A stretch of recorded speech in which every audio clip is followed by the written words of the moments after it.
ایک بابا جس کا علاج کرتے ہیں لوگوں کا جنات نکالنے کا، وہ مرشد بابا صاحب کے پاس میاں بیوی گئے۔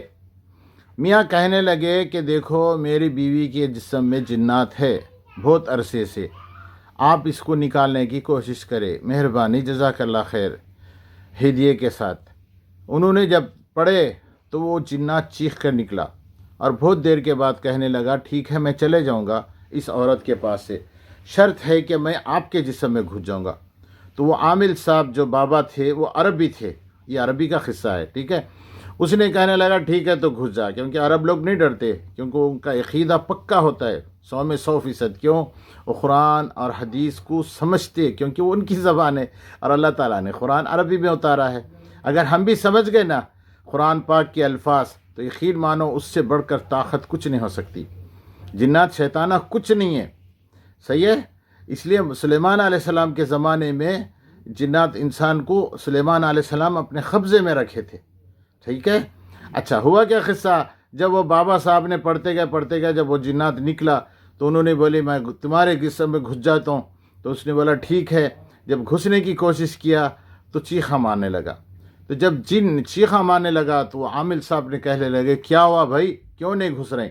کہنے لگا آپ نے فجر کی نماز کے بعد یہ کلمات پڑھ لیے، لا الہ الا اللہ، اللہ کے سوا کوئی نہیں، وحدہ لا شریک لہ، اس کے ساتھ کوئی شریک نہیں، لہ ملک لہ الحمد، آسمان زمین کے سارے دنیا جتنی بھی ہے ملک وہ اللہ کا ہے، لہ الحمد، سارے حمد و ثنا شکر گزاری اسی کے لیے، وہو علی کل شیء قدیر، وہ ہر چیز پہ قدرت رکھتا ہے۔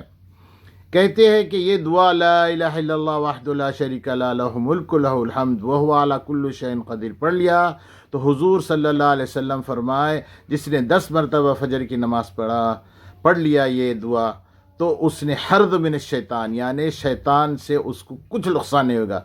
اس لیے وہ جنات نے چیخ مار کر بولا کہ میں ان کے جسم میں تمہارے نہیں گھس سکتا، کیونکہ آج تم نے یہ دعا پڑھی ہوئی ہے اور یہ دعا پڑھنے والے کے جسم میں ہم نہیں گھس سکتے۔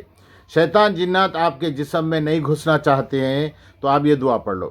دوسرے اس کی فضائل میں ہے ان کان خطایا مثل زبد البحر، خطایا و ان کانت مثل زبد البحر، اگر آپ کے گناہ سمندر بھرے بھی ہوں گے تو یہ کلمات پڑھ لینے سے آپ کے گناہ معاف ہو جائیں گے، اور بازار میں گھسنے کے ٹائم یہ پڑھ لیں گے تو آپ کو سستا سامان ملے گا اور نقصانات سے آپ بچو گے۔ کیا پڑھو بھائی؟ لا الہ الا اللہ وحدہ لا شریک لہ لہ ملک لہ الحمد وہو علی کل شیء قدیر۔ انشاءاللہ